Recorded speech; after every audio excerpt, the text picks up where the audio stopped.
vive Nicaragua? Gente que no vende patria. Buenos días, bienvenidos y bienvenidas a Sin Fronteras. Hoy es miércoles 15, hoy no, 15 de junio de 2022. Con Luis Enrique Guerrero y con Carlos José Hurtado, cuando son las 6 de la mañana con 29 minutos. Sin Fronteras, la revista con William Griggs Vivado. En la primerísima 91.7 y 105.3 FM.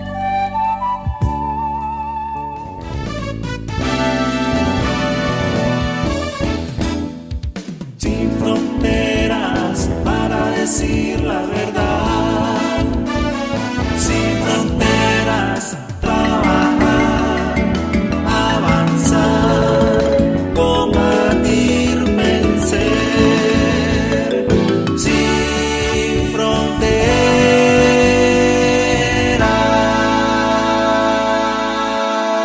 6 de la mañana con 35 minutos. 69 años está cumpliendo hoy María Luisa Bustamante. Felicidades, María Luisa. A mí me guardaba un pedazo de queque. ¿Ah? María Luisa, ella es repostera además. Ella misma se hace su queque, porque como nadie se lo regala, entonces ella se lo hace. Porque tiene unos hijos de los más pinches. Empezando por René Alfonso, ese es pinche agarrado. Entonces la pobre María Luisa tiene que pasar toda la noche haciendo su propio queque. Qué barbaridad. Felicidades, María Luisa, que la pasé bien. Hoy es el aniversario de la masacre de Bataola. Eso fue una cosa espantosa, lo hemos contado varias veces aquí en Sin Fronteras. Eso es de espanto, ¿verdad? De espanto. Una ametralladora 50, ametralladoras 30 desde una colina, bam, bam, bam, bam, bam, matando chavalos. Cipote. Nada de adulto, chavalito. Saludo especialmente a una de sus sobrevivientes, Patricia Mercedes Méndez Arriaza. Han pasado 43 años y todavía Patricia no puede hablar de ese suceso. Imagínate vos cómo sería de traumático eso. Saludos, Patricia.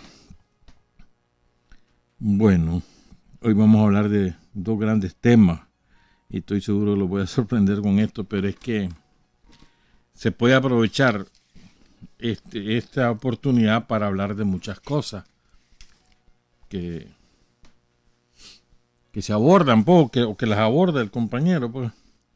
El miércoles, a ver, hoy es miércoles, entonces el lunes, falleció el profesor Náceres Abed López. ¿Verdad? Este hombre, miren lo que es. Ya tenía, a ver si él nació en el 26, o sea que tenía 96 años, ¿verdad? Y sin embargo, a los 80 años, 81, anduvo ahí en las capacitaciones electorales del Frente Sandinista. Cuando los comandos electorales andaba el Chirigumán, eso lo recuerda el profesor Hugo Mejía Briceño, que a través de Glenda Monterrey conocimos su testimonio. Entonces él anduvo en las capacitaciones de capacitadores en el 2006, para las elecciones de 2006. Tenía 80 años.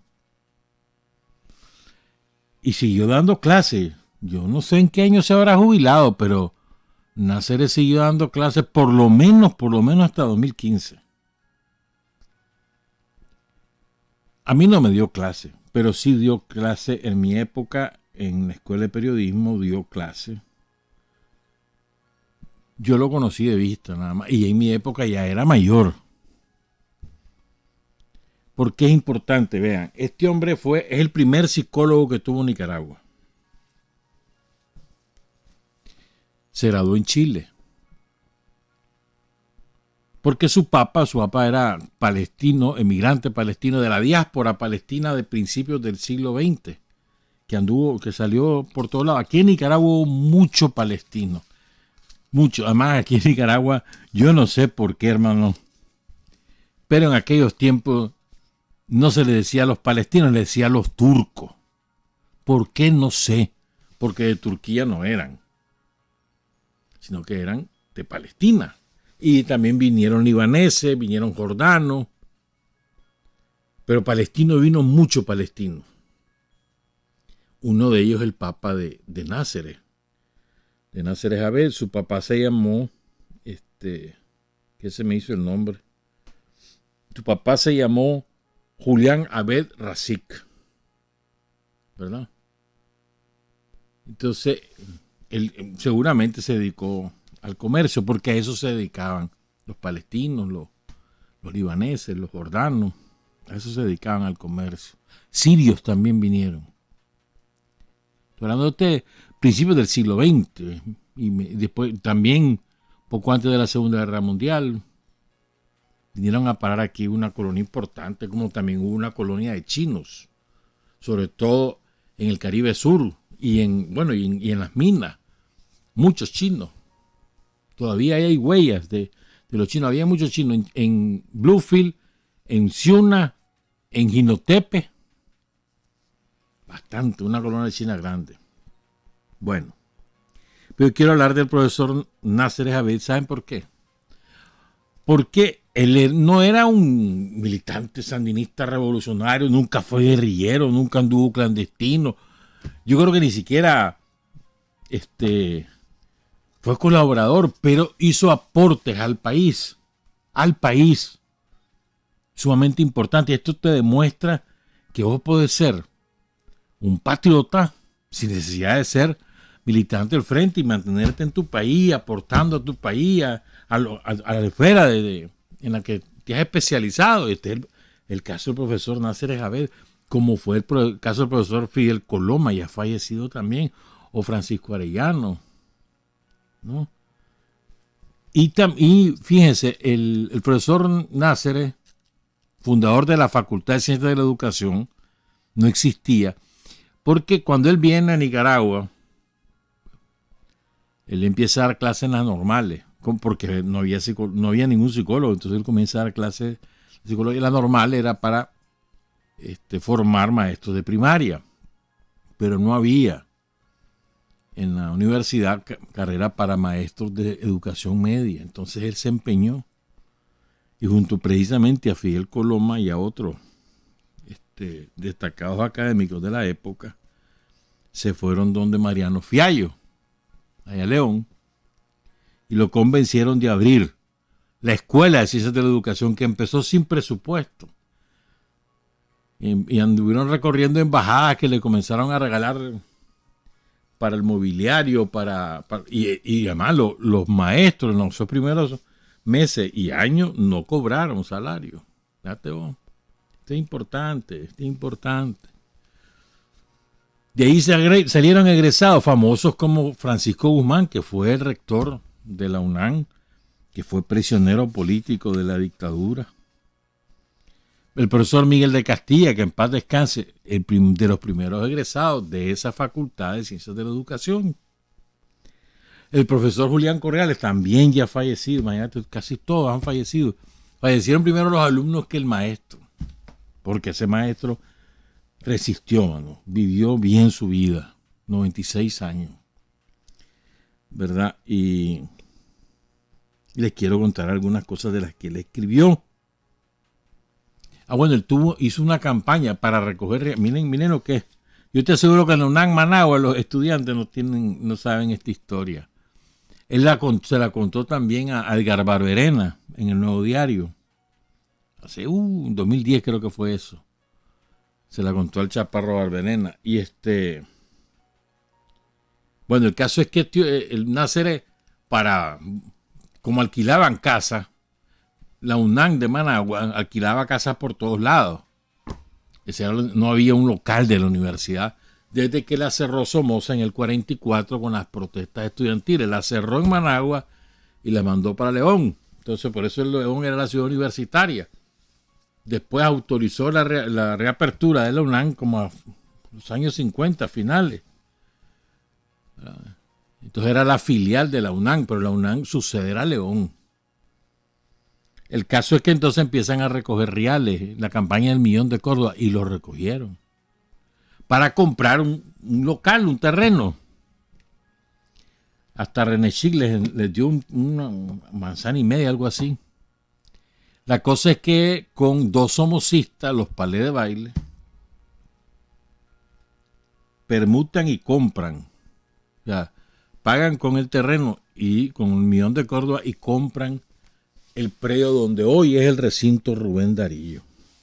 Ese predio se compra por esta iniciativa del profesor Náceres Avedo. Estamos hablando que eso fueron como más de 100 manzanas, ¿oíste?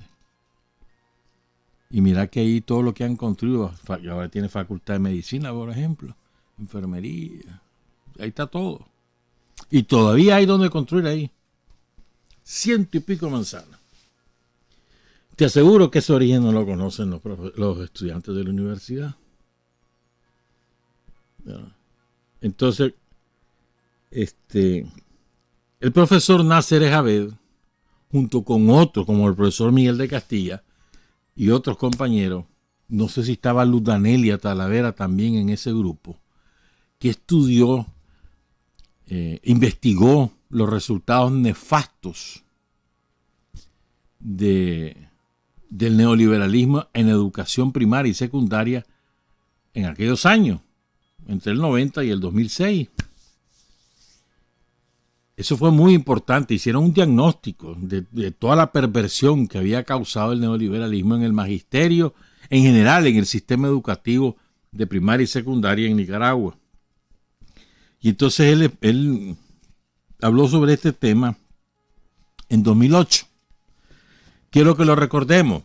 Por eso es que te digo que recordar al profesor Náceres Avedo López te da para hablar de varios temas. Ahí van a ver cuáles son los otros. Entonces, decía en estas declaraciones que ofreció el profesor lo siguiente. Yo estoy hablando de marzo de 2008. Daniel tiene 14 meses de haber vuelto a la presidencia. 14 meses. Y recuerden que el primer año fue de diagnóstico y de parches por aquí.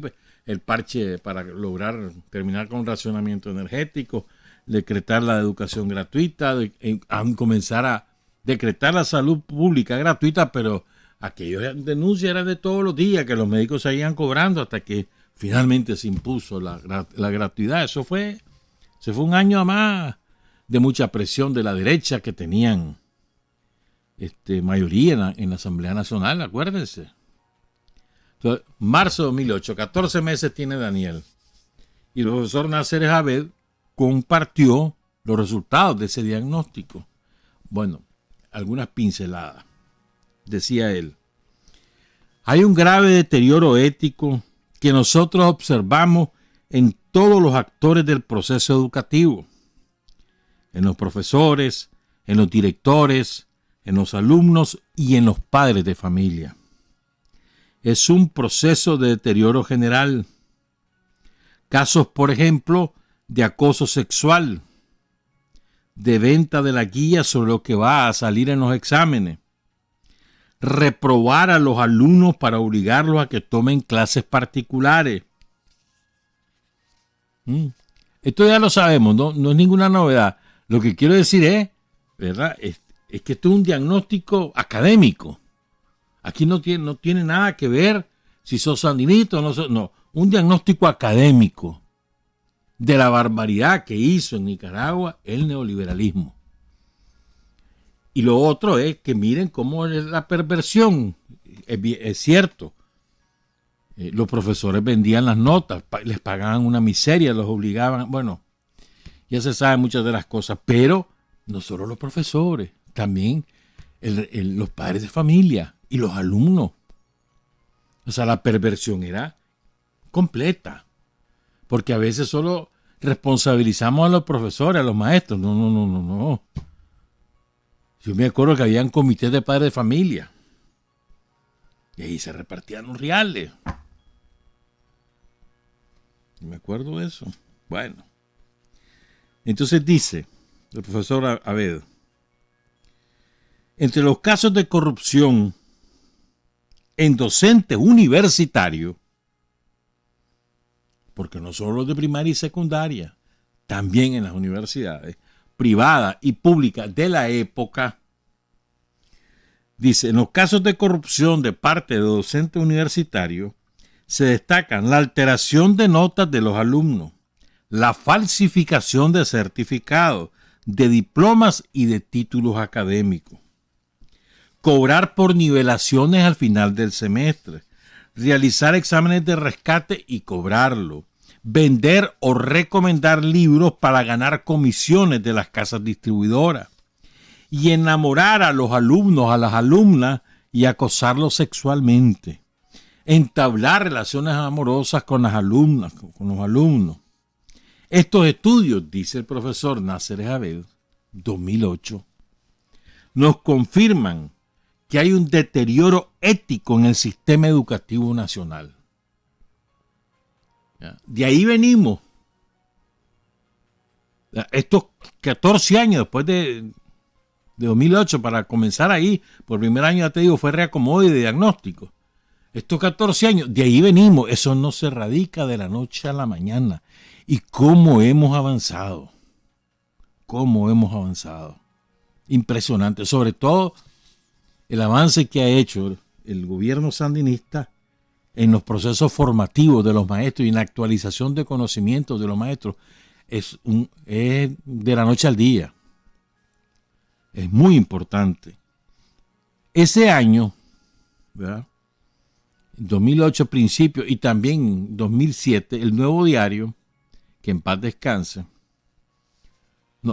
que no descanse en paz, hizo algunas investigaciones y oigan esto, les voy a recordar. Centros de estudio como la Universidad Paulo Freire, que no descanse en paz, que es otra de las que ya se fue. Ese era un negocio redondo el que tenía Mesa.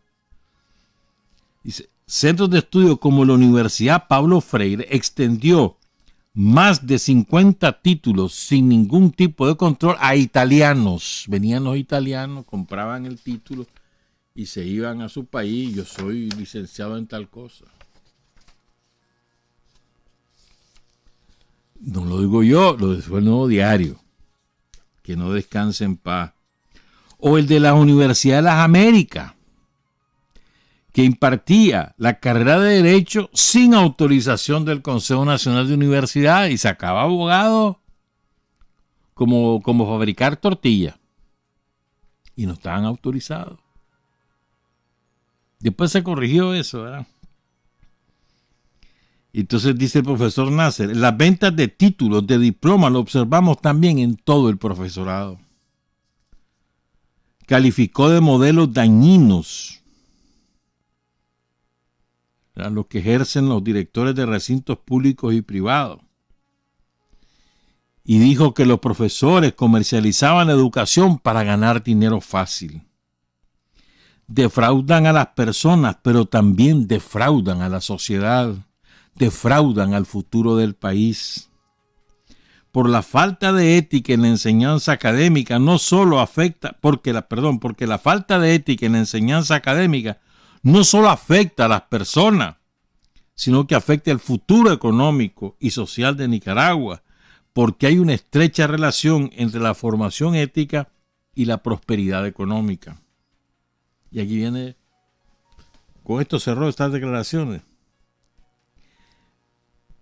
También enfatizó en la falta de valores entre los mismos estudiantes, a quienes no les interesa ser un buen profesional con tal de aprobar el año de cualquier manera. Si todo este sistema funciona mal, decía en el 2008 el profesor Nasser Javed, lo que aguarda para Nicaragua es una especie de suicidio en lo personal y en lo institucional como organización social. Eso fue lo que nos dejó el neoliberalismo. Y solo estuvieron 17 años. Si ellos hubieran obtenido 5 años más, hermano, por Dios, este país sería estado fallido. Aquí seríamos presa de los narcotraficantes. Aquí habría violencia callejera todos los días. Una pobreza salvaje. La gente sin esperanza, vacío estaría el país. Pero en educación fueron esos los resultados.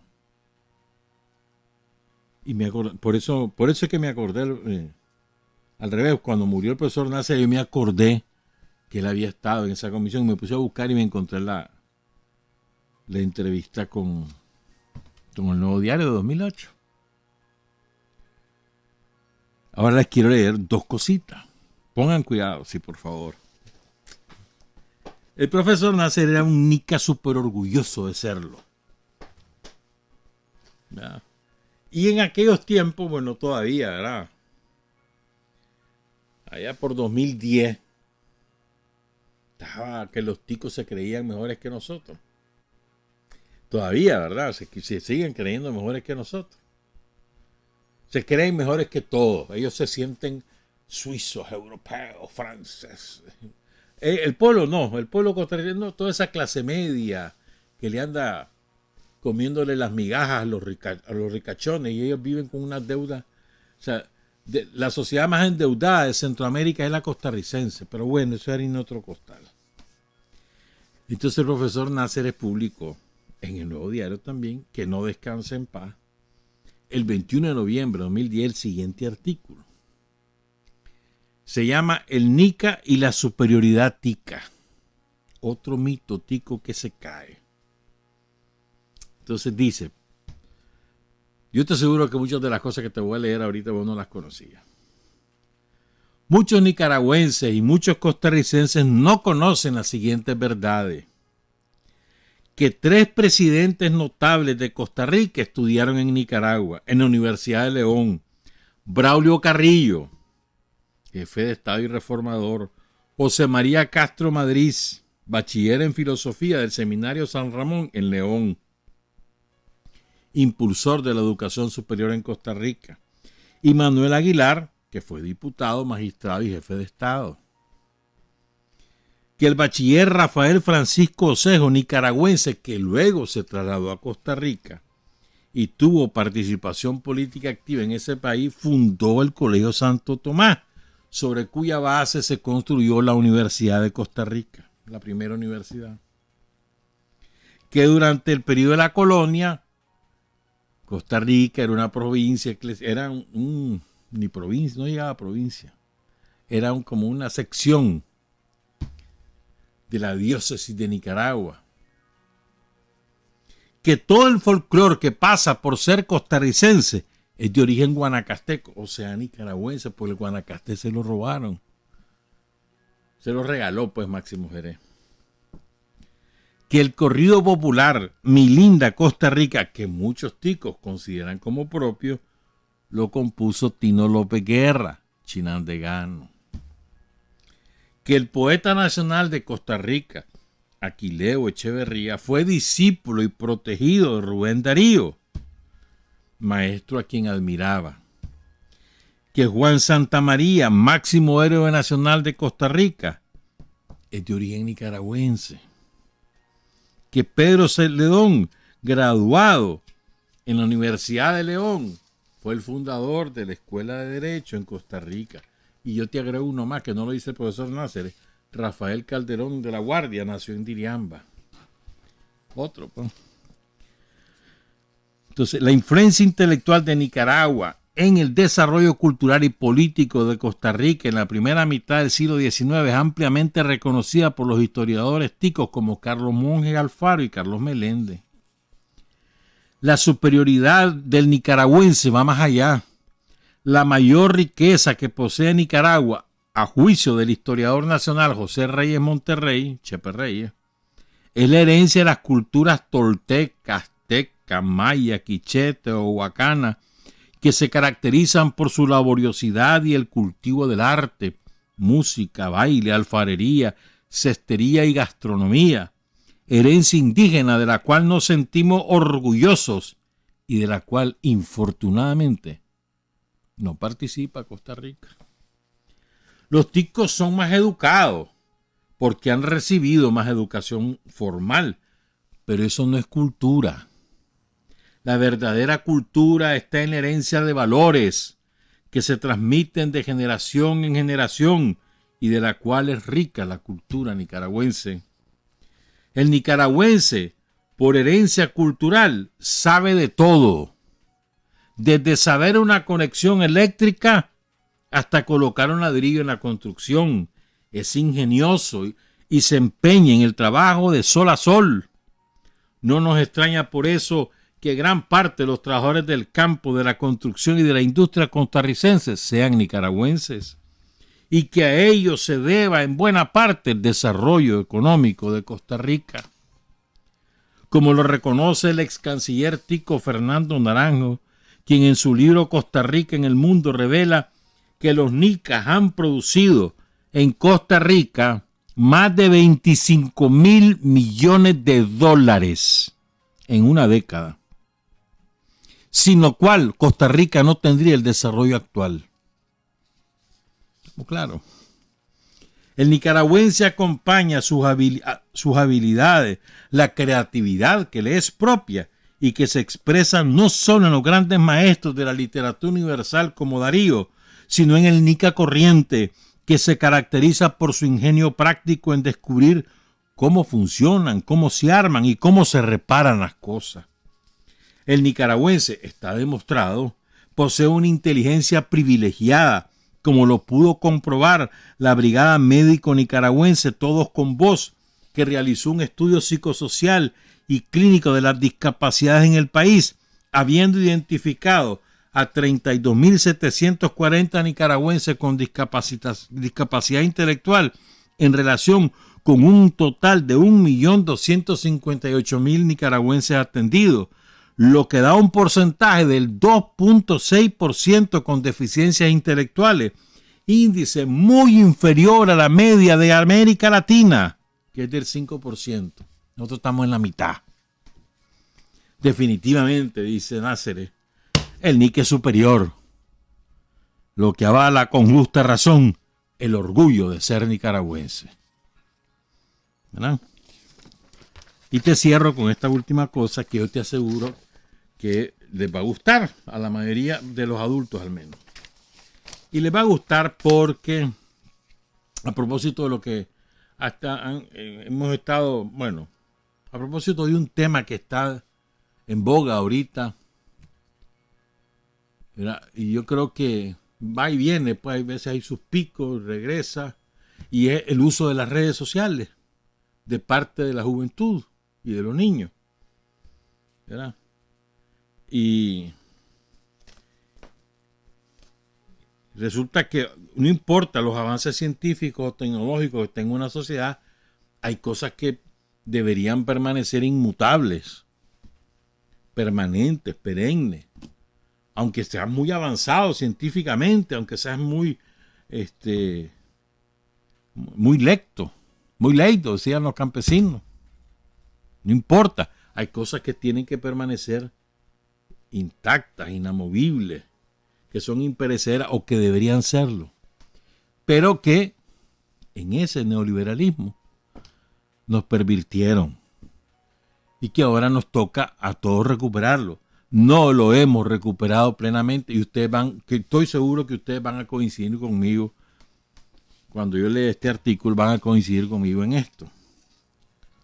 Esto lo publicó Náceres en La Prensa el 27 de mayo de 2016 y lo tituló Cortesía del nicaragüense.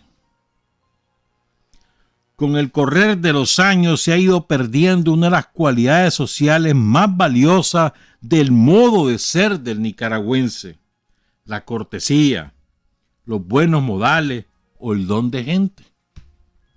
Existe un mar de distancia entre la cortesía que practicaban nuestros abuelos, nuestros antepasados, con la conducta que actualmente observamos en nuestras relaciones con los demás.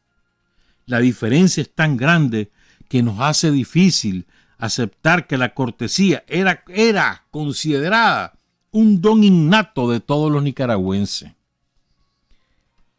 E.G. Squire, el famoso diplomático, geógrafo, escritor norteamericano que recorrió Nicaragua en el siglo XIX, hace 170 años, refiere lo siguiente, Squire: hay por lo menos 2 libros de Squire. Él dice lo siguiente. Recuerden, esto lo escribió hace 175 años. Todos los nicaragüenses, desde el más arrogante al más humilde, desde el indito que junta las manos para decirnos buenos días, le dio Dios, Señor, hasta la dama de alcurnia que abate su abanico llevándoselo a los labios en señal de reconocimiento, todos, quiero decir, tienen un innato don de la cortesía. Lo dice Squire en su libro Nicaragua, sus gentes y paisajes. Continúo leyendo al profesor Náceres. En el pasado, dice, se consideraba la cortesía una cualidad valiosa. Se cultivaba con esmero en el hogar y se enseñaba en la escuela como parte del currículum. Incluso existía en primer año de secundaria la asignatura de moral y trato social, donde los maestros enseñaban reglas de conducta que los jóvenes debían observar en sus relaciones humanas en el hogar, en la escuela y en la vida social. Esa asignatura desapareció del pensum escolar hace 75 años. Todo pasó a la historia. Lo que hoy observamos con más frecuencia es la falta de respeto y de consideración al prójimo. La falta de cortesía del conductor del vehículo es una de las causas más importantes de los accidentes de tránsito. Los hijos irrespetan y hasta agreden a sus padres. En la escuela no se guarda la consideración que merecen los maestros, nuestros segundos padres. En el bus no se cede el asiento a la mujer embarazada ni al anciano. En el trabajo, la prepotencia y el acoso sexual del jefe se ha generalizado. En la calle se irrespeta a la mujer. El chisme es un mal nacional. La tranquilidad del vecino es perturbada con los ruidos y la música de afuera. La falta de puntualidad es característica de la psicología del nicaragüense. Se conversa en voz alta mientras se ve una película. Con frecuencia se cae en discusiones acaloradas, peor aún, en una mesa de trago. Te agrego otra yo. Esto es de mi cosecha. Los colados. Y se consideran inteligentísimos, vivos, ¿verdad? No, te metes ahí, no seas baboso. O la mamá y el papá mandan al chaval, anda a meterte primero y ahí nos haces el lugar. Como que si fuera eso de viveza. Los colados. Ahí está uno, ¿verdad? Sigue el profesor Náceres. Estornudar escandalosamente, escupir en el suelo, tirar basura a la calle, limpiarse las manos con el mantel, chuparse los dedos, dar consejos donde no los piden, fumar en casa ajena sin pedir permiso, llevarse comida al término de una fiesta, sacarse los zapatos mientras se trabaja, son malos hábitos que se observan con alguna frecuencia. La persona educada es educada siempre y en toda ocasión, en el hogar, en la escuela, en el trabajo y en la vida social. El sujeto que con extraños se conduce de forma educada y en la intimidad de su hogar emplea un lenguaje o trato grosero, carece fundamentalmente de la cortesía. La cortesía es un valor social de primer orden. Se basa en la consideración y respeto que nos merecen los demás. Nace, por lo tanto, de una auténtica actitud positiva hacia el prójimo. Implica un pequeño sacrificio que debemos hacer para que los demás se sientan bien. La cortesía es en esencia una expresión de los sentimientos de amor al prójimo. Contribuye a la armonía y desarrollo social y al bienestar humano. El respeto y amor al prójimo nos indican siempre la conducta que debemos seguir. Nos impide ser vulgares, jactanciosos, groseros y aprovechados.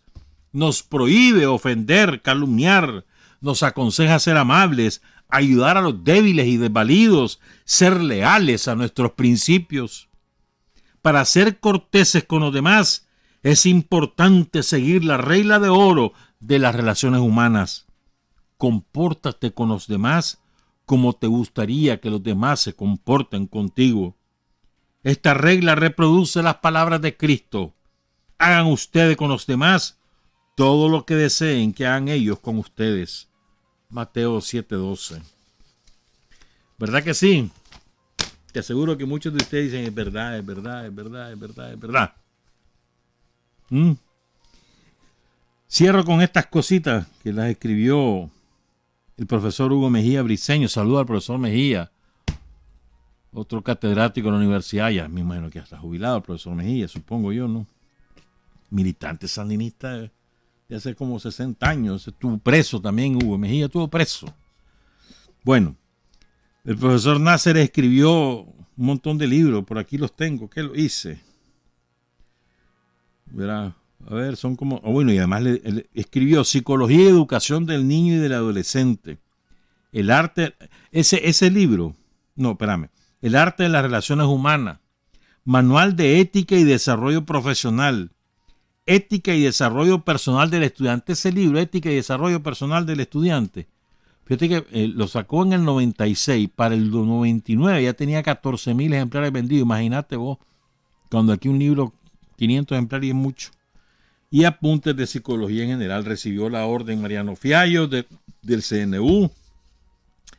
Recibió el honor al mérito de la Federación de Profesionales Docentes. La placa al mérito de la UNEM. El broche guerrillero de la alfabetización. La medalla del 10º aniversario de la revolución. ¿Estamos claros? Dice el profesor Mejía. Me encontré al profesor Nácer Abed muy activo en las capacitaciones de capacitadores que dirigió el Chiri Guzmán antes de 2007, que en paz descanse el Chiri. Lo visitamos en Masaya, porque ahí vivía el profesor Nácer en Masaya, hace como 3 años. Nos contó cómo se formó la Facultad de Ciencias de la Educación, que es el reportaje de Chaparro Alberena. Saludos, Chaparro. Él fue muy unido con el entonces decano de la Facultad de Ciencias Económicas, Julio Verga Ramírez, que fue el segundo decano de esa facultad después de la fundación. Sobre todo en los requerimientos presupuestales de las facultades en Managua. Fíjate bien, las facultades en Managua eran los 2/3 de la matrícula estudiantil de la UNAM y recibían 1/3 del presupuesto. ¿Verdad? 104 manzanas fue el terreno donde se construyó el recinto. Estamos claros, pues. Ese era el profesor Nácer Abed. Ese hombre que partió el lunes, pero deja un legado riquísimo, hermano. O sea, ayudó a formarnos. Esa es la verdad. O sea, hay una huella indeleble del profesor Nácer Abed en la UNAM y en la sociedad. No necesita ser guerrillero o haber sido, que claro que son méritos enormes, o haber sido casa de seguridad, o haber sido correo para aportar a la patria. El profesor Nácer lo hizo de otra perspectiva y lo hizo muy bien. Saludos a sus hijos. Tuvo bastantes hijos, creo que son 9 sus hijos. Y me olvidé mencionar el nombre de su mamá. Su mamá se llamaba Sofía López Arce y era profesora, una auténtica managua, como el profesor Mario Fulvio Espinosa, me acuerdo de Chuchepo. Chuchepo era managua auténtico. La mamá del profesor Mario Fulvio, nacida en Managua, imagínate. La profesora en pie. Bien. Vamos a hacer una pausa y regresamos con otras cosas. Son las 7:13. Hay hombres que luchan un día y son buenos. Hay hombres que luchan un año y son mejores. Pero hay hombres que luchan toda la vida. Esos son los imprescindibles.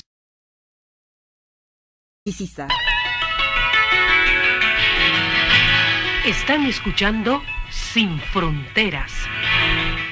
7:16 de la mañana. Fíjate que estaba leyendo ayer, bueno, vi más bien. El lunes estrenaron un documental, está en inglés, ese es el problema. Un documental estremecedor.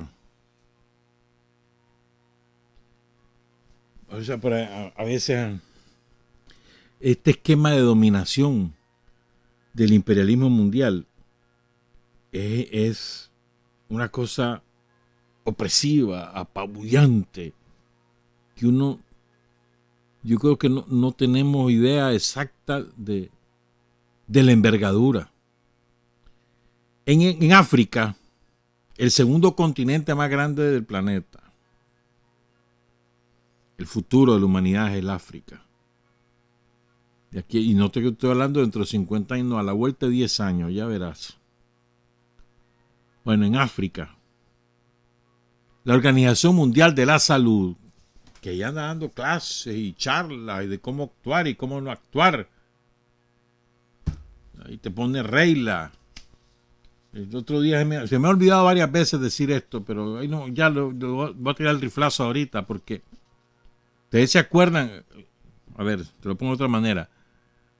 Algunos creen que la rusofobia empezó cuando Rusia se empezó a defender, ahorita en febrero. No. ¿Se acuerdan que la primera vacuna que se produjo la hizo Rusia, la Sputnik?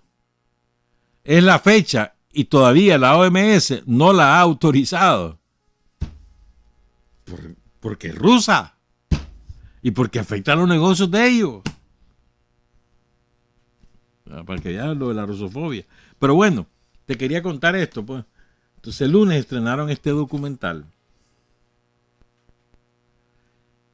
y demuestran, no es asunto de que es retórica, no, con testimonio, con datos, con cifras,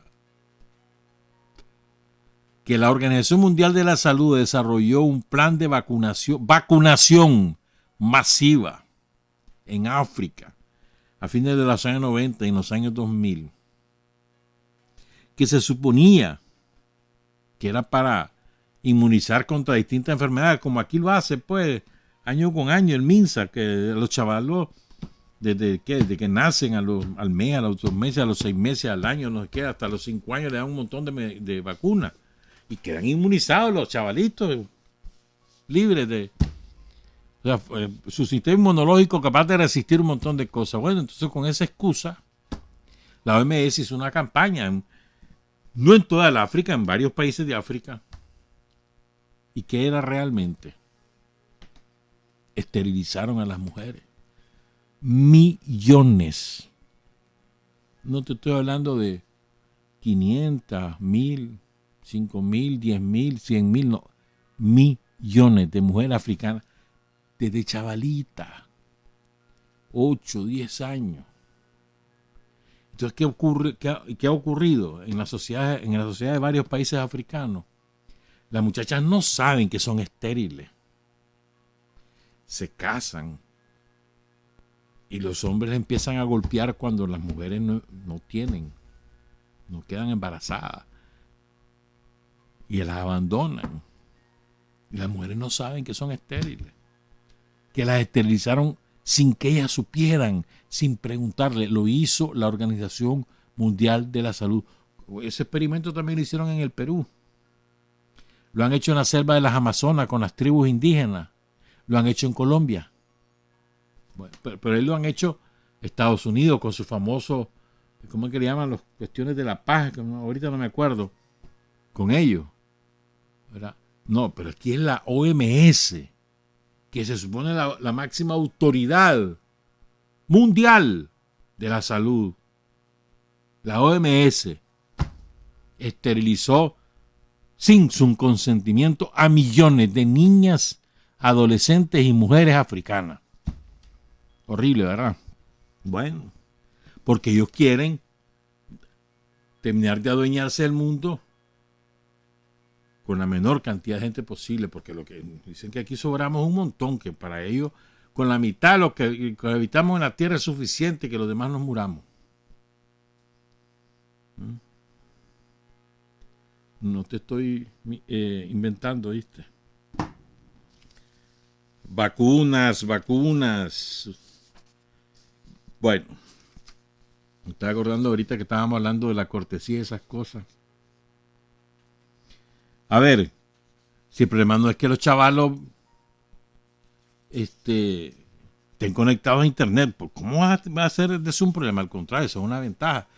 Ahora más bien el chavalo le enseña al papa de qué cosas hacer en internet. El problema no es ese, el problema es armarlo de de suficientes mecanismos de defensa para que sepan a lo que se meten. Sobre todo en las redes sociales, donde hay tanto engaño, tanta mentira, tanta doble moral. Pero bueno, pues. ¿Qué escándalo el que han estado haciendo los sicarios? Los yanquis, por supuesto. Con la autorización que dio la República de Nicaragua para que una brigada o un contingente de las Fuerzas Armadas de Rusia realice aquí prácticas militares. Como lo hacen todos los años los yanquis. ¿Cuál es la novedad? Y ahí ahora también van los rusos. ¿Y qué? Y si China lo pide, también. Y si lo pide Irán, pues también. ¿Cuál es el problema? Si viene Turquía y lo pide, también. ¿Cuál es el problema? ¿Cuál es el ayayay? ¿Por qué tenemos nosotros que andarle pidiendo permiso? ¿Que acaso los yanquis nos pidieron permiso a nosotros para poner la base militar de Palmerola? ¿Que acaso los yanquis nos vinieron a pedir permiso a nosotros para poner las 8 bases militares que tienen ahí en Colombia? ¿O para poner la base militar en Manta, en el Ecuador? ¿Y ahí? ¿Cuál es el problema? ¿Cuál es tu dolor? ¿Cuál es tu ardor? Y si vienen los soldados rusos, ¿y qué tiene? Y no vienen a quedarse, vienen a hacer maniobra. Como los gringos. ¿Cuántas veces no han venido los gringos? Portaaviones, fragatas, todas chochadas han traído. Vienen, entran. Brigadas médicas, ya se han ido a meter en la costa. ¿Cuál es el problema? Con permiso de nosotros. No es que vienen y a la fuerza nos piden permiso y nosotros le decimos, sí, hombre, vengan. ¿Cuánto tiempo quieren tanto? ¿Qué es lo que quieren hacer tal cosa? Bueno, yo quiero que lo hagan en tal lugar. Está bien, ya está. ¿Cuál es el problema? Pero además, no solo es los gringos, también ejército centroamericano, caribeño. ¿Cuál es el clavo? Ah, no. Es un ayayay, un lloriqueo que se tienen los yanquis con amenaza. ¿Y qué te pasa? ¿Qué mosca te picó? ¿Ya no te diste cuenta de que Nicaragua es independiente y soberana? Que además manda a Daniel y el frente.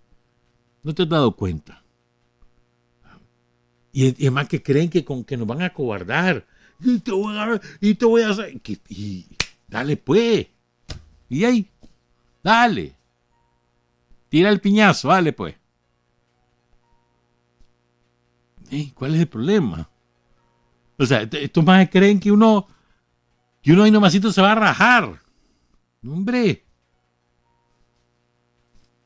Tenemos, ¿cuántos años ya? 170 años. 170 años de vivir nalgueando a los yanquis. De aguantando su carrotazo y devolvérselo después. Bien, si somos expertos en eso. Ay, que mira, que te voy a hacer esto y que te voy a hacer lo otro. Y ahora te quito la visa. Ahora. Dale pues, y ahí. ¿Querés llevarte a tu embajador? Llévatelo. Sí, hombre. Lo que querrás hacer, y que pierdo yo.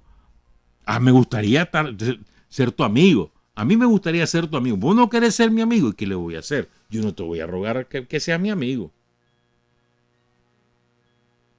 No, hombre. Yo te ofrezco la amistad. Si querés, la agarrás. Si no querés, no la agarré. Clavo tuyo. Vos me querés tratar mal y querés amenazarme y querés agredirme. Yo me voy a defender. Pero vos no tenés por qué decirme quién es mi amigo y quién no. Yo escojo mis amigos. Algunos son amigos más cercanos que otros. Algunos solamente son conocidos. Sabemos quiénes son, pero bueno.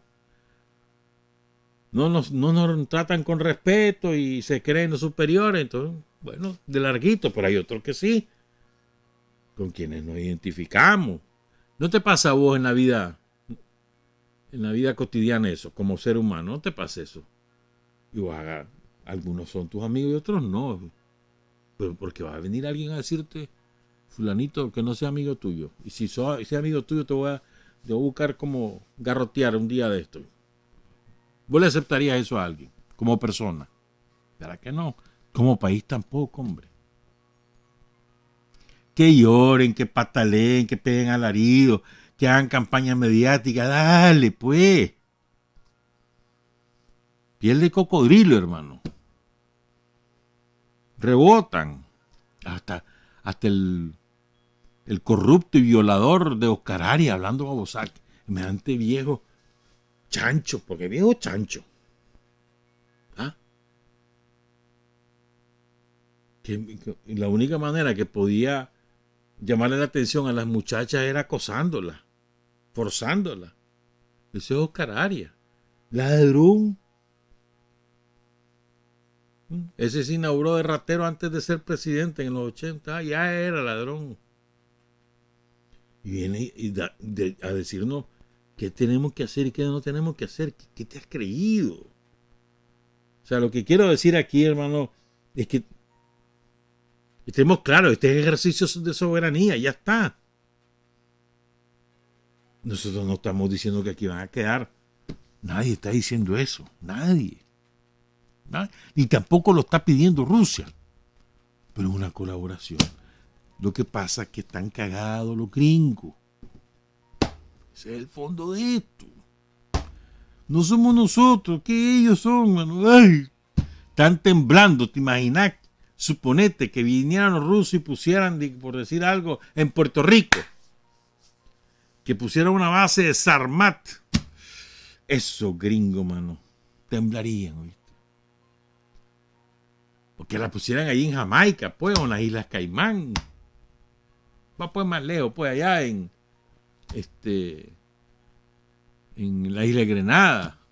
Va pues en Brasil, que lo pusieran en Brasil. Ya, entonces ellos lo que pasa es que están cagados, están churreteados. Porque el poderío militar de los rusos es notablemente superior al de ellos. Pero en lugar de hacer las cosas con inteligencia, los gringos, y empezar a bajar el gas en América Latina y arreglarse con todo el mundo y a respetar a todo el mundo, entonces lo que hacen es sacar el garrote. Y no solo contra nosotros, contra todo el mundo. Pero bueno, dos cositas sobre esto antes de pasar a otro tema. Dos cositas sobre esto. Miren, los yanquis son un imperio en declive, pero el declive que somos testigos de ello desde hace más o menos 20 años, el declive es ahora más pronunciado. Y cuidado, mano, en pocos meses esto se acabó. Cuidado. Porque la crisis de Estados Unidos es sistémica en términos de el modelo económico y es sistémica en términos de su organización política, estructural y su andamiaje jurídico. Eso está por reventar. ¿Cuándo? No lo sé, pero está por reventar. Entonces no hay que, hay que ver hacia el futuro. Tenemos que ver 5 años es mucho. 5 años plazo. Aquí están haciendo un mundo multipolar con polos de poder digregados por el mundo. Se acabó la idea del gobierno mundial. Se acabó, se fue al carajo, ya está. Entonces, los gringos se aferran todavía a esa idea y quieren todavía imponerla. No hay manera ya, no hay forma. No hay vuelta atrás. 24 de febrero de 2022 entra a la historia de la humanidad como el día que se acabó la globalización imperialista y el día que se acabó, que se frustraron finalmente el apetito de Estados Unidos de ser el gobierno mundial. Se acabó. Por eso es tan importante lo que ocurre desde el 24 de febrero. Hay un artículo de un periodista griego que fue asesor de Papandreou Del viejo, sí, el hijo fue un desastre, pero el viejo era un hombre muy decente. Cuando fue presidente por el PASOK, ahora el PASOK es cualquier cosa, ahí en Grecia. Pero el Papandreou Papa fue el que lo llevó al poder y que lo mantuvo en el poder. Fue asesor de él. Después fue uno de los directivos de Syriza que terminó traicionando al pueblo griego.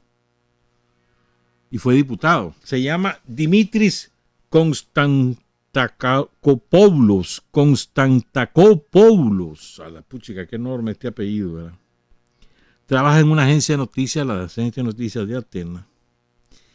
Y entonces él se escribió un artículo interesantísimo sobre esto que estamos hablando. Vamos a comentar. Hay una afirmación, bueno, él hace todos los antecedentes. ¿Qué es lo que está ocurriendo ahorita? Fíjense. De pronto, desde hace más o menos 10, 15 días, las grandes personalidades de la OTAN han empezado a hablar, a pedir cacao. Busquemos cómo arreglarnos con Rusia, aunque pierda territorio Ucrania. Lo dijo Kissinger, lo dijo el New York Times, lo dijo después otro, un gringo ahí de Chicago, lo han dicho varios. Personajes de influencia, lo dijo aquel que fue canciller de Alemania. Están pidiendo cacao.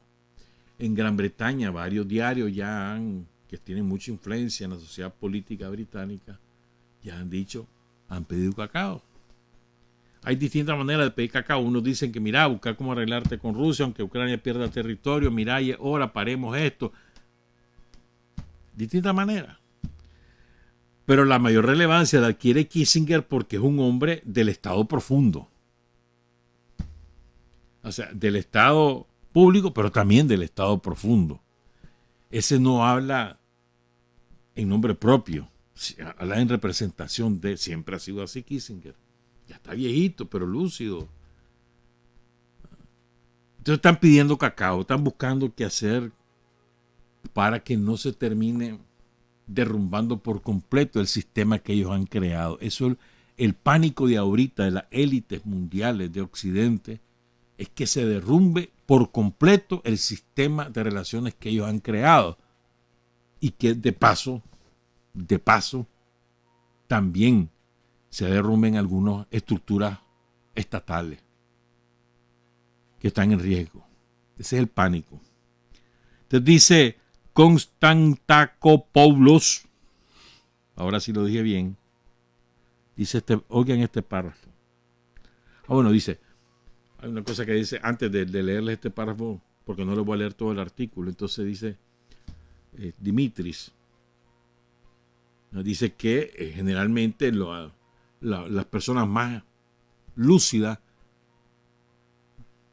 las que saben pensar, son las que están diciendo estas cosas. Y los burros que han puesto de políticos a cargo de gobierno o a cargo de instituciones son los más fanáticos con la guerra. Dice Dimitris, la aplastante mayoría del personal político occidental actual es muy inculta y muy inexperta. Ha crecido en la particular atmósfera del fin de la historia y de la eterna victoria del capitalismo occidental, y fue impulsada esa ignorante, esa inculta e inexperta mayoría del personal político occidental, ha sido impulsada, ¿verdad?, a las posiciones que ocupan por los especiales laboratorios de creación de líderes de los Estados Unidos y la Unión Europea o el capital financiero. Hay una fábrica, le llaman líder, ¿verdad? Hay una fábrica, los think tank y otras cosillas por ahí. Los meten a estudiar y no sé qué y no sé cuánto, les dan seguimiento de inteligencia, todas esas cosas. Y ahí salen los primeros ministros, los ministros de tal cosa, los jefes de gobierno, los presidentes de países. Hay para la Unión Europea, hay para Estados Unidos, hay Canadá, hay para otros países periféricos. Hay una fábrica. Responde a los intereses, ¿verdad?, de los grandes capitales mundiales, que son el capital militar e industrial, las armas, el capital farmacéutico, las supuestas medicinas, el capital de la droga, que es el más relevante, o sea, el capital mafioso, el capital de la delincuencia organizada, que es poderosísimo, no solo en Nicaragua, no solo en Estados Unidos, no, en todo el mundo, ¿verdad? El capital financiero y el capital financiero, los bancos, que son la economía se finalizó, como ahí, se hizo el eje de la economía capitalista, ahora son los bancos, no es la producción, ¿verdad? Entonces esas élites producen ministros, producen presidentes de gobierno, producen presidentes de Estado, jefes de Estado, cancilleres, embajadores, y son un atado de ignorantes. Son incultos, además, o sea, no tienen ningún tipo de cultura, ni menos educación amplia en el sentido de la palabra, aunque tengan una posición ideológica conservadora, proimperialista, como es el caso de Kissinger. Kissinger es un imperialista nato y neto, pero es inteligente, y es educado, y es culto. Esa es la diferencia. Entonces dice Dimitris, son ignorantes extremadamente peligrosos, que podrían llevar a la humanidad a una guerra mundial y a la aniquilación, porque no entienden lo que están haciendo y están intelectual y moralmente desconectados del mundo real. Esto es muy evidente, dice Dimitris, desde la cima hasta la base de muchas burocracias internacionales como las de la OTAN, la Unión Europea, la OCDE, la de seguridad, ¿verdad? Y en parte la ONU. La aparición de este personal, de estos burócratas, refleja también el enorme aumento de la entropía, la medida del desorden y del irracionalismo en el mundo y en particular en el sistema capitalista imperialista occidental. Esto es una cosa que a veces es fregado, pues, que está en manos de ignorantes, de burros, pero auténticos burros y de cobardes. Aunque yo todavía tengo la duda, por ejemplo, Macron es un inculto y burro o es un nazi disfrazado. Gerald Scholz es un cobarde, es un bruto o es un nazi disfrazado. Y así con todos los políticos, Boris Johnson, etc. O sea, te queda la duda, ¿no? Porque si vos ves su comportamiento, es un comportamiento nazi, hitleriano. Más allá de que si es burro, si es ignorante, más allá de eso. Entonces dice Dimitris, con el apellido de 20 letras, dice Dimitris, el griego, que hay algunas causas o razones que han propiciado que Occidente esté pidiéndole cacao a Rusia. Son 6 las que voy a leer. La última es la más importante. Primero, Occidente creía que iba a tener una victoria militar. E incluso Occidente apostó y creía que era posible que en términos de semanas derrocar a Putin. Ninguna de las dos cosas ha ocurrido. Ni victoria militar, ni mucho menos derrocar a Putin. Segundo, no han sido capaces de administrar, de gestionar las sanciones que ellos le aplicaron a Rusia para rendirla, no han sido capaces de gestionarla en sus sociedades, en sus propias realidades.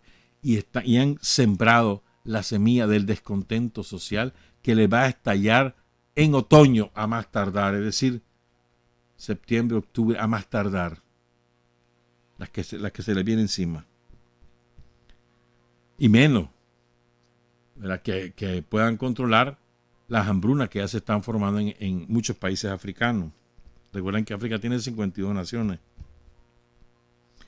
3. La situación actual en Ucrania, donde hay una apabullante victoria de Rusia que ha triturado a las Fuerzas Armadas ucranianas. Esa situación, dice Dimitris, amenaza con socavar la búsqueda del dominio mundial de Estados Unidos y de Occidente. Porque el plan de ellos era Estados Unidos, Europa, Japón y Rusia contra China. Esa era su idea. Y ahora es exactamente al revés.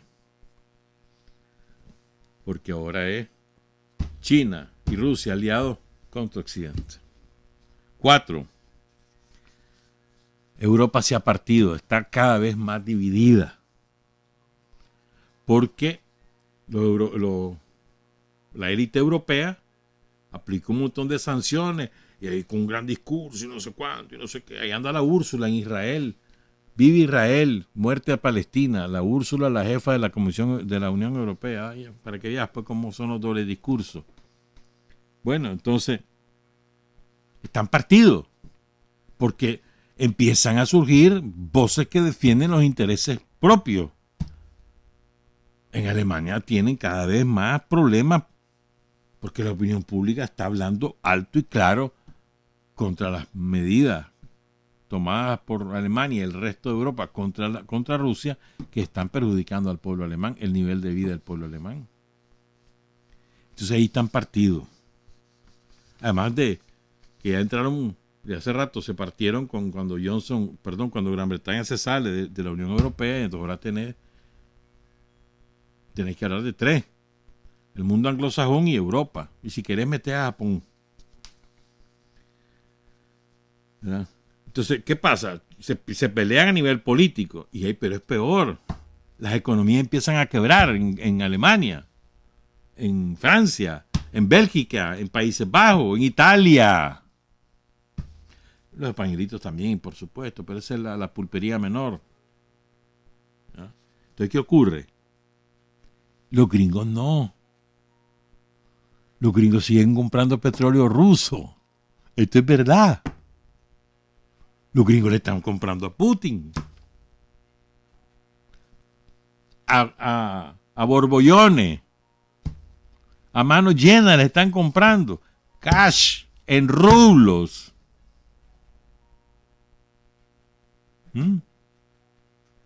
Y los europeos no pueden comprar. Entonces entra en crisis la Europa. Los gringos ahora son su principal abastecedor de determinado tipo de combustible. Y los gringos se llenan la bolsa de reales y los europeos han problemas. Partido por 2 razones. 5, dice Dimitris. ¿Qué está ocurriendo? Ellos tenían un aliado interno en Rusia, la oligarquía rusa. Derecha pura, ladrona, sinvergüenza, con posiciones muy importantes de poder político, que tenían cercado a Putin. Putin se ha desembarazado de algunos, pero ahí están un montón todavía. Entonces, ¿qué ocurre? Que estas sanciones amenazan con destruir esa oligarquía que era aliada natural del poder imperialista. Entonces, al aniquilarla, pierden la posibilidad de desarrollar un efectivo frente interno. Esa es otra razón para estar pidiendo cacao. La 6. ¿verdad? El partido de la guerra de Occidente, que tiene como sus más visibles representantes a los ingleses, a los polacos, ese partido de la guerra quieren escalar el conflicto. Quieren meter armas atómicas y que se usen contra territorio ruso y pueblo ruso. Están presionando en esa dirección. Entonces ese es el estado canalla, dice Dimitri, el estado canalla profundo, muy profundo. Y advierte lo siguiente: no se descarta que el estado canalla profundo intente alguna provocación contra Rusia, como la que organizó personalmente Boris Johnson el año pasado, para estas fechas, cuando envió un destructor británico, un buque destructor británico a las aguas territoriales de Crimea. ¿Te acordás de eso? Putin estuvo contando cómo lo habían detectado, paso a paso, y lo dejaron pasar. ¿Quién es uno de los representantes más notorios del Partido de la Guerra? George Soros. Sí, digamos, el más relevante de los que son públicos, pero ahí están otros, muchos más, en ese Partido de la Guerra. Todos los dueños de fábricas de armas, todos. Se llaman británicos, se llaman franceses, alemanes, españoles, yanquis, canadienses, todos. Ese es el Partido de la Guerra. Y Soros es parte de ellos. Y habló en nombre de ellos en el club este que se reunió la semana pasada. Entonces dice, con ironía, dice Dmitry, al darse cuenta que la obra de su vida, es decir, el derrocamiento del comunismo soviético y la prevalencia global del capitalismo neoliberal, se enfrenta a un riesgo de quiebra y colapso. Soros insiste en el derrocamiento de Putin y de Xi, el presidente de China, como el medio, según él, para salvar la civilización y evitar la guerra mundial. Pero insistir, advierte Dmitry, en tales propósitos es una forma de hacer la guerra nuclear, no de evitarla. O sea, Soros anda hincando. Soros es el de mayor influencia por dinero y por propiedad de los grandes medios televisivos, escritos, internet. Soros, de los más influyentes. Es importante esto. Este es el panorama global. Entonces, miren, aquí hay que tomar posición, como ha hecho Nicaragua. Ese documento del sábado, yo espero que todo el mundo lo haya leído, todos los sandinistas ya lo hayan leído, que lo hayan estudiado. Es tomar posición con claridad y con energía, con valentía. Aquí no hay medias tintas. ¿Estás o no estás? Como decía el canciller Moncada en ese documento. El que dice estar en medio está al otro lado. Aquí no hay medios, ni medias tintas, ni medio que estoy con vos, medio que estoy con el otro. No. El que dice que está en medio es porque ya está al otro lado. Y eso es válido en muchas cosas, además. Entonces el otro día, nuestro tutor, nuestro mentor, nuestro amigo Noel Campbell me mandó sus reflexiones sobre lo que está pasando en Donbass. Se las quiero compartir para cerrar, que ya nos quedan poquitos minutos. Viene el MEFCA. Interesante lo que dice Noel. Esta es la opinión de Noel Campbell. El presidente de todos los rusos, Vladimir Putin, y esto es importante, vamos a subrayar, presidente de todos los rusos, y van a entender por qué más adelante. Hace 4 meses inició su operación militar. Esta guerra totalmente prevenible, y aquí me voy a detener, no se nos olvide. Por favor, no se nos olvide. Desde el año 2014, Rusia viene denunciando lo que está pasando en Donbass. Las matanzas del pueblo ruso en Ucrania. Lo que pasó en Odessa, lo que ha pasado en Sebastopol particularmente, pero en otras ciudades, también en Crimea, pues, Sebastopol, en Kherson o en, qué sé yo, en Kharkiv, en la propia capital, Kiev. ¿Ah? Las barbaridades que ha venido sufriendo el pueblo ruso. Lo viene denunciando, viene pidiendo, tomen medidas, paren a esta gente, están asesinando al pueblo, eso es genocidio, paren a esta gente, párenla. No le hicieron caso. Y mataron en 14 años 14,000 personas, 1,000 años por persona, perdón, 14 años. En 8 años 14,000 personas. Y ahorita están matando diario. Bombardeando, ayer o antier bombardearon una maternidad. Y esta sí es de verdad, no como la que ellos inventaron con aquella actriz. No, esta es de verdad. Y las mujeres pariendo en el momento que bombardearon. ¿Ya? Sí, y eso lo viene denunciando Rusia desde 2014. Y nunca le hicieron caso. Y desde 2000, desde que llegó Putin a la presidencia, vienen diciéndole a la OTAN, cumplan su palabra, no se acerquen a la frontera, cumplan su palabra, cumplan su compromiso. Nunca hicieron caso. Por la buena. Y creyeron que tenían en la mano a Putin. Entonces Putin lo que hizo fue, bueno, vamos a copiar fuerzas en términos militares principalmente, pero también en términos económicos, y vamos a tener que lanzarnos y romper con estos jóvenes. Le hizo creer que él era parte de Occidente, que él aceptaba todas sus reglas, que él estaba sometido a ese poder mundial, que no había problema. Se las hizo creer hasta que el 24 de febrero dijo: hasta aquí llegamos.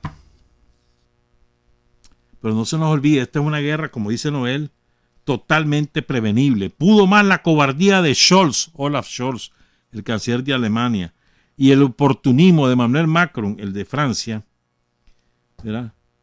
Y esta guerra ha provocado una crisis mundial imprevisible. Fallaron todos los cálculos de Occidente y también fallaron los cálculos de Rusia. ¿Qué quería Rusia? Recuerda Noel, la no expansión de la OTAN hacia sus fronteras, el reconocimiento de las autonomías del Donbass, la reincorporación de Crimea a Rusia. Ucrania no pinta. ¿Cuál era la posición de Estados Unidos? Esto es importante. ¿Cuál era la concepción que tenía Estados Unidos? Que creía que tenía en la mano a Putin y a Rusia. Rusia no está en una posición de andar prohibiendo quién ingresa o no a la OTAN. Arrogante. ¿Quién sos vos? Le decía Rusia. ¿Qué pierdo lo que vos digas? Vos no me podés decir quién entra y quién no entra. O le decía, no, si Rusia es una gasolinera, solo sirve para que nos dé combustible. ¿Ah? Y decían los gringos que el tamaño de la economía y la fuerza de la economía de Rusia era tan pequeña como la de España. Mira qué estúpido ven los gringos, pero es verdad. Dice, con solo que les dejemos de comprar el gas, quebramos a Rusia. Ya ves, dejaron de comprar el gas y ahí está China, y ahí está Irán, y ahí está la India. Todo el mundo comprando el gas de Rusia. Más barato, más rápido, con garantía. ¿Ah? Estrangularemos su rublo. ¿Te acordás cuando dijo Joe Biden, dijo ahí en Varsovia, que el rublo ya estaba a 200 por dólar? Vio caballo, porque ese día estaba como en 95 y ahorita ya están como en 60, menos de 60 ha estado alguna vez. Ya sé, el ruso está súper fortalecido. Y otra de las creencias de los yanquis era: el pueblo ruso se va a levantar y va a derrocar a Putin. ¿Qué fue lo que ocurrió? Sus principales oligarcas, incluyendo a los sicarios, salieron huyendo.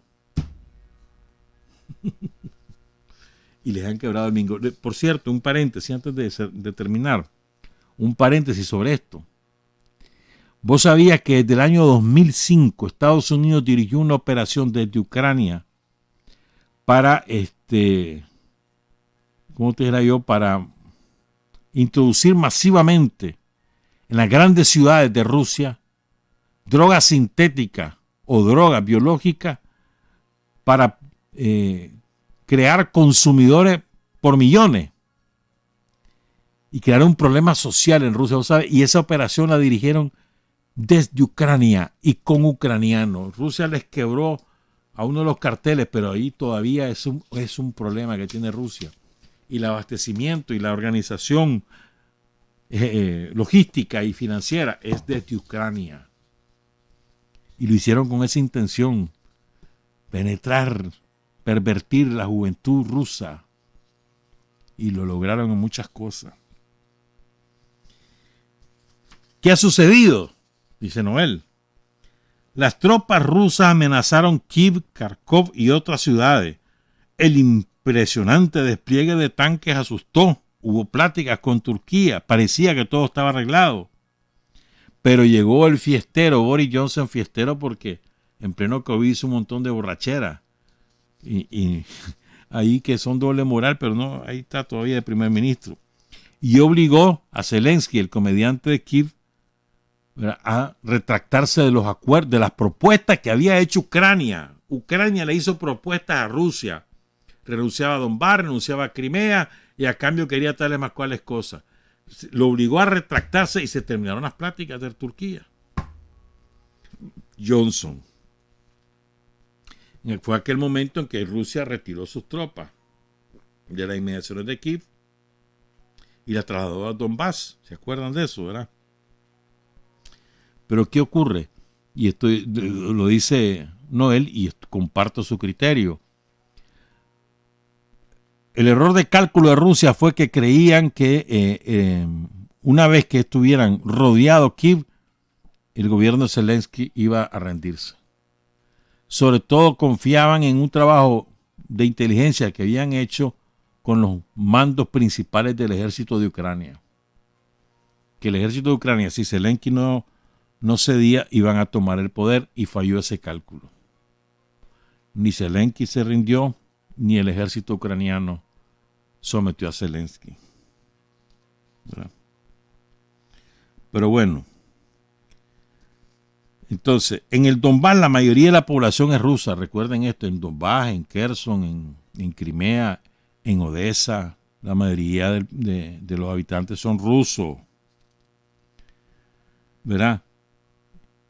Entonces Rusia viene y cambia el lenguaje y habla ahora de la liberación de la zona de población mayoritaria rusa. Sube la parada. Y entonces Putin viene y dice: soy el presidente de todos los rusos. ¿A qué se refiere? Rusia es un estado conformado, tiene fronteras delimitadas, pero la nación rusa va más allá de Rusia. Y él dice: yo soy el presidente de todos los rusos. Y los rusos están en muchas partes. Interesante.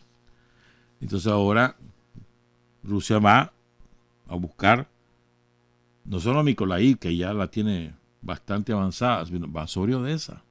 Y la frontera occidental, suroccidental de Ucrania, la que pega allá con Transnistria. Y resulta además que Rusia no es solo gasolinera, tiene maíz, tiene trigo, produce fertilizantes, gases nobles, tierra rara, el uranio. Sin el uranio de Rusia no funcionan las plantas nucleares de Estados Unidos. Y si hoy a Rusia se le ocurre, no hay más uranio para Estados Unidos, separan sus plantas nucleares. ¿Y cómo van a hacer para producir energía si están en emergencia energética? ¿Me entendés? Rusia además no ha sido aislada. El 85% de la población del mundo no se ha sumado a las sanciones. 85% de la población. Ucrania va a tener que negociar con Rusia, va a tener que decir: hombre, ya está, pararla, pues, porque si el ejército está pulverizado, ya no quiero más, déjame de matar. Agarrar pues el Donbass, pero déjame esto. Si no lo hace, Ucrania va a terminar pulverizada. Trabajar, avanzar, combatir, vencer, patria y libertad. Revolución es sentido del momento histórico. Es cambiar todo lo que debe ser cambiado. Es igualdad y libertad plenas. Es ser tratado y tratar a los demás como seres humanos. Es emanciparnos por nosotros mismos y con nuestros propios esfuerzos. Es desafiar poderosas fuerzas dominantes dentro y fuera del ámbito social y nacional. Es defender valores en los que se cree, al precio de cualquier sacrificio. Es modestia, desinterés, altruismo, solidaridad y heroísmo. Es no mentir jamás ni violar principios éticos. Es convicción profunda de que no existe fuerza en el mundo capaz de aplastar la fuerza de la verdad y las ideas. Revolución es unidad, es independencia, es luchar por nuestro sueño de justicia para Cuba y para el mundo, que es la base de nuestro patriotismo, nuestro socialismo y nuestro internacionalismo.